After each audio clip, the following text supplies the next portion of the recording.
What's happening everyone, and welcome on back to the channel. Thank you so much for being here, for clicking on the video.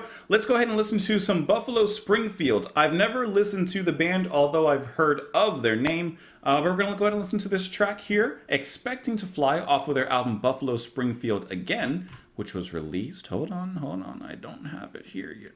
Oh, it was right in front of me. 1967, their second studio album. Okay, so this song has been suggested to me by, hold on, pull up your names here, Robbie Gray, Brian Hale, Glenn Despress, CTU1, Gerald and Jenny, Hippy Dippy Dude, Jerome Jokes, Mick Capral, the Winko, it keeps on going. It keeps on going.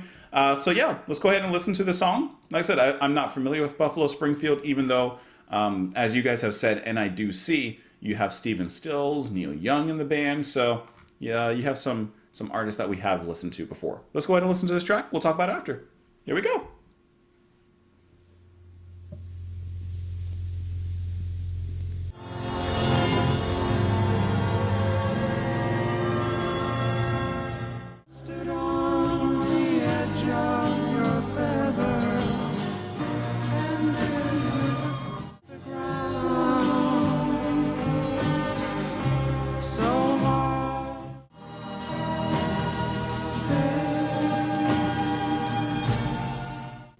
I think out of my recent reactions and videos I've done, this track has been one of the most beautiful tracks that I've heard recently.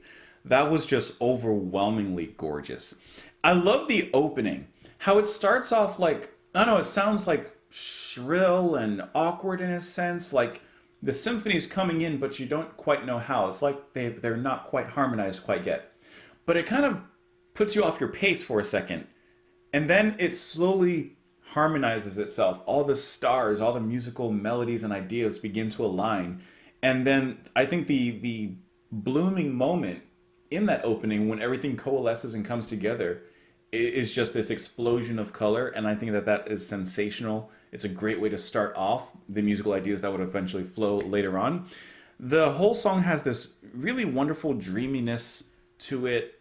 It's like lucid dreaming. Like you're awake, but your body is kind of sleeping and fighting against you. And the vocals, they're going to have Neil Young, who's going to be singing here. Just absolutely stellar. It just really carries this beautiful dream state kind of flow. The instrumentation behind it, first of all, I think it's incredibly produced, especially the drums. Drums by Jim Gordon on this particular track. And especially the snare. It has such a strong but distant, I almost said plop, but a strong and distant hit. It echoes, there's reverb on it, and while it's in the distance, you can still feel its impact.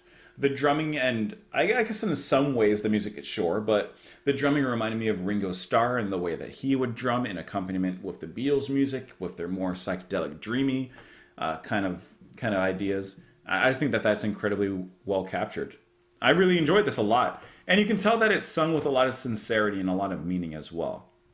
There you stood on the edge of your feather, expecting to fly. While I laughed, I wondered whether I could wave goodbye, knowing that you'd gone. By the summer it was healing, we had said goodbye. All the years we'd spent with feeling ended with a cry. Babe ended with a cry. Now this could be going in two different directions I'm thinking of. Of course, it could just be a separation, a breakup in the relationship, or perhaps he's lost this person. I tried so hard to stand as I stumbled and fell to the ground. So hard to laugh as I fumbled and reached for the love I'd found, knowing it was gone. The love is already gone, but you still reach out. And I really, really like these two lines here in the bridge. If I ever lived without you, now you know I died. If I ever said I loved you, now you know I tried. Those are the four technically, but those are the lines that that stand out the most in this song, and what I feel kind of captures the essence and the emotion for sure of this particular track. It said that this song reached number 98 on the Billboard Hot 100 in 1968.